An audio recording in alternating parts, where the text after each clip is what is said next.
Assalamualaikum warahmatullahi wabarakatuh. Alhamdulillah, nahmaduhu wa nasta'inuhu wa nastaghfiruh wa na'udzu billahi min shururi anfusina wa min sayyiati a'malina may yahdihillahu fala mudilla lahu wa may yudlil fala hadiya lahu. Asyhadu an la ilaha illallah wa asyhadu anna Muhammadan abduhu wa rasuluh. Izinkan saya untuk menyampaikan beberapa informasi agenda Ramadan 1446 Hijriah Masjid Jaya Jamadana yang bertindak selaku penceramah kajian subuh hari ini ialah Ustaz Munasir Aziz. Kemudian kegiatan Ramadan di Jaya Jamadana, yang pertama kajian jelang berbuka puasa, yang kedua kajian jelang salat tarawih yang insyaallah akan diisi Ustaz Idam Leipari Islam. Kemudian tadarus Al-Quran. Yang keempat, Masjid Jaya Jamadana juga menyelenggarakan iktikaf 10 hari terakhir dan sahur bersama. Kemudian yang terakhir, pesantren Ramadan khusus anak-anak. Yang ketiga, takmir Masjid Jaya Jamadana juga menerima penyaluran zakat fitri, zakat mal dan fidyah. Kemudian yang terakhir, infak tarawih tadi malam terkumpul sebesar Rp212.000, sehingga total dari hari pertama hingga hari ke-10 ini terkumpul sebesar Rp3.819.000. Kami ucapkan terima kasih jazakumullahu khairan katsiran.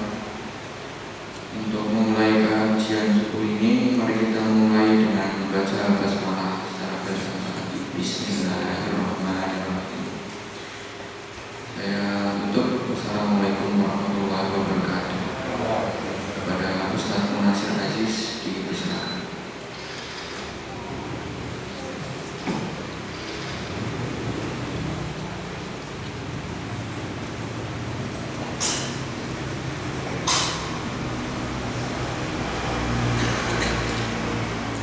Assalamualaikum warahmatullahi wabarakatuh. Alhamdulillahirabbil alamin. Wassalatu wassalamu ala asyrafil anbiya'i wal mursalin wa ala alihi washabihi ajma'in.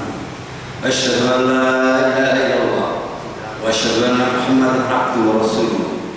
Allahumma shalli ala Muhammad wa ala ali Muhammad. Amma ba'du. Jamaah subhanallah, alhamdulillah kita sedaya wonten ingkang menika insyaallah siang kita sampun mlebet hari ke-10. Pramila wonten ingkang menika izinkan saya menyampaikan untuk singkat berkenaan dengan ibadah kita pada bulan Ramadan ini. Yang perlu kita ingat bahwa hadis yang akan kami sampaikan perlu dipahami bahwa hadis adalah penjelasan dari Al-Quran, dan hadis adalah sabda Rasulullah SAW. Seorang mukmin harus yakin bahwa apa yang Rasul katakan adalah benar. Al-Quran dengan jelas menjelaskan, A'udzubillahi minasyaitonir rajim. Bismillahirrahmanirrahim. Wa ma yantiqu 'anil hawa in huwa illa wahyu yuha. Rasulullah tidak pernah mengatakan menurut apa yang ada dalam hawa nafsunya. In huwa illa wahyu yuha, melainkan apa yang Rasul katakan adalah wahyu yang diwahyukan kepadanya. Oleh karenanya maka ada ayat lain yang mengatakan wa ma atakumur rasul fakhudhuhu, apa yang Rasul katakan laksanakan, wa ma nahakum anhu fantau.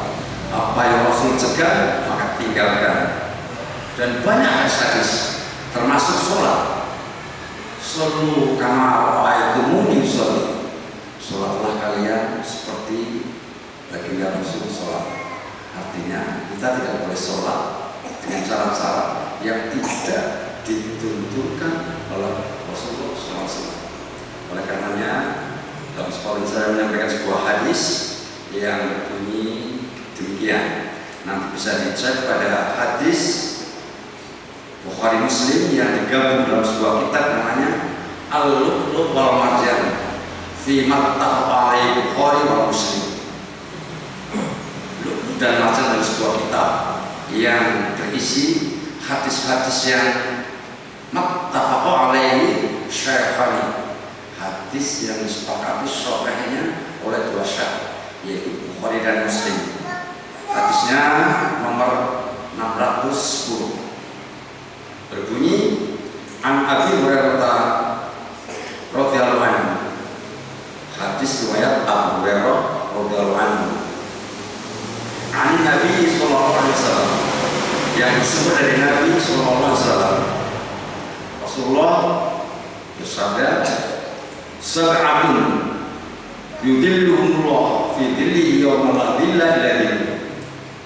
Ada 7 golongan yang Allah akan memberikan perlindungan di saat tidak ada perlindungan kecuali perlindungan Allah Subhanahu wa Ta'ala, yaitu pada hari kiamat.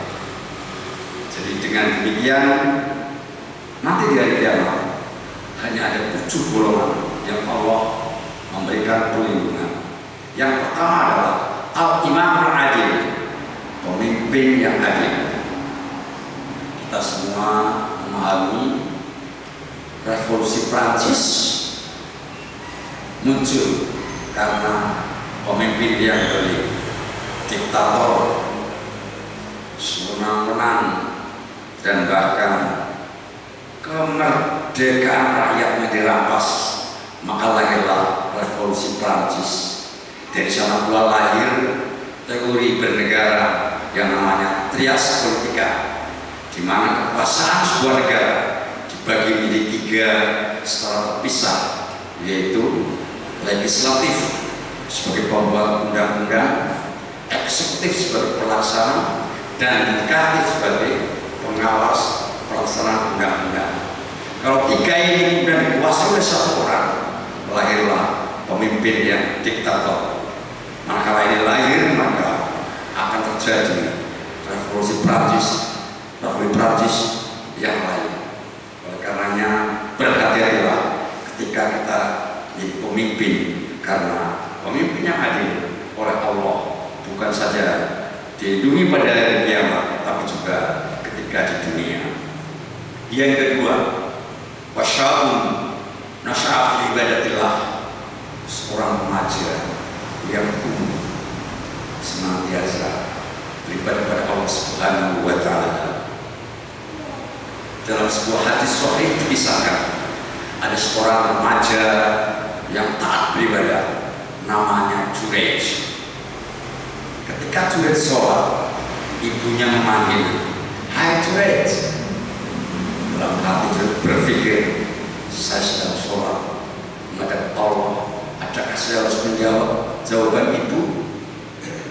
Tetap dia mengatakan, saya harus tetap sholat, tidak menjawab jawaban ibu.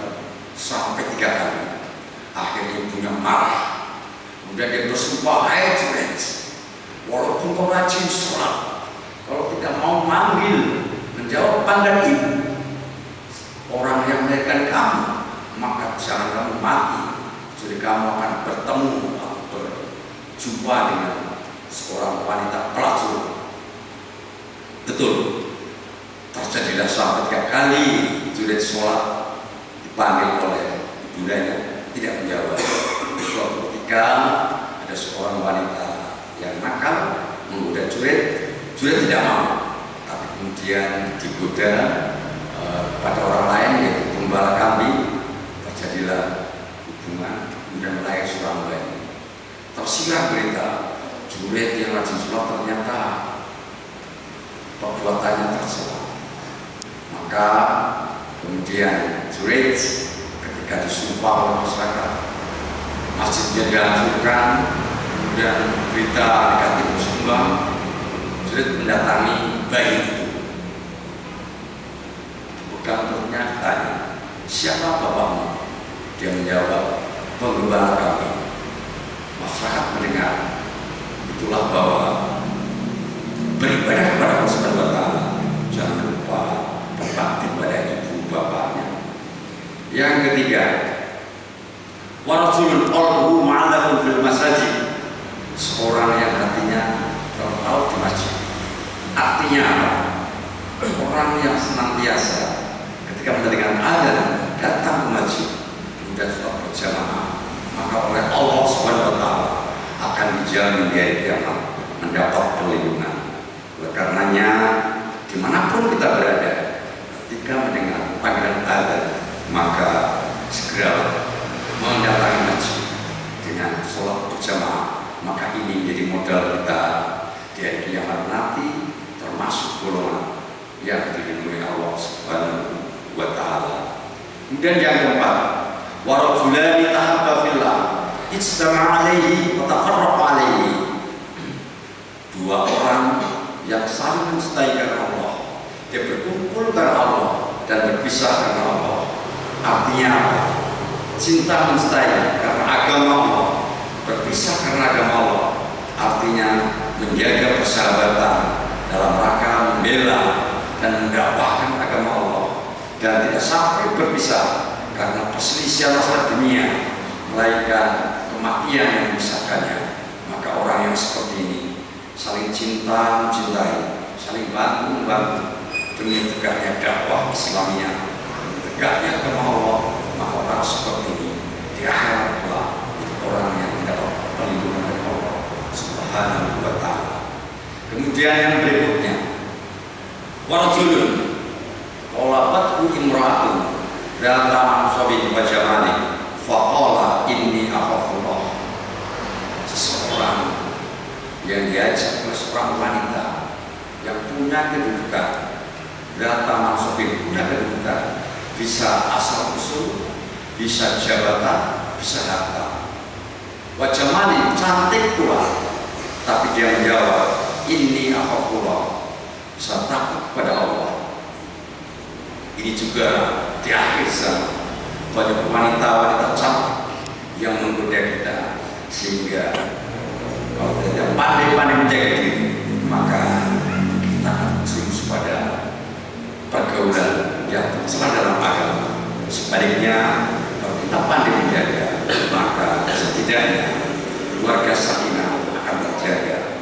Karena di zaman sekarang banyak sekali fitnah-fitnah, termasuk fitnah kecantikan, fitnah harta, dan fitnah kedudukan. Oleh karenanya yang berikutnya adalah wa rajulun tasaddaqa akhra hatta a'lam shimaluhu ma tunfiqu yaminuhu, seseorang yang bersedekah kemudian menyamarkannya sehingga tangan kanannya, tangan kirinya tidak tahu apa yang diberikan kepada tangan kanan. Artinya kita dianjurkan bersedekah dalam waktu yang terus menerus, baik dikala suka maupun dikala duka, dikala lebih maupun dikala kurang, dengan motivasi ikhlas, sehingga bukan untuk popularitas dan bukan pula untuk menjadi sum'ah. Dan yang terakhir, wa rajulun dzakarallaha khaliyan wa fadat 'ainahu, seorang yang zikir kepada Allah khaliyan, di saat sepi, wa fadat 'ainahu, air matanya berlinang. Artinya seorang yang senantiasa zikir kepada Allah adalah ciri orang yang bertakwa. Sebagaimana Abdullah bin Abbas menerangkan ciri orang yang bertakwa adalah ada tiga. Yang pertama, ayatullah wa la yansa, senantiasa zikir kepada Allah, tidak lupa. Yang kedua, ayatullah wa la yakfur, senantiasa bersyukur kepada Allah atas nikmatnya dan tidak kufur. Dan yang terakhir adalah ayati Allah fala ya'sihi, senantiasa taat pada Allah dan tidak berbuat maksiat. Demikian 4 dipengusahakan. Nah, 40 pangapunten. Billahi taufiq hidayah. Assalamualaikum warahmatullahi wabarakatuh.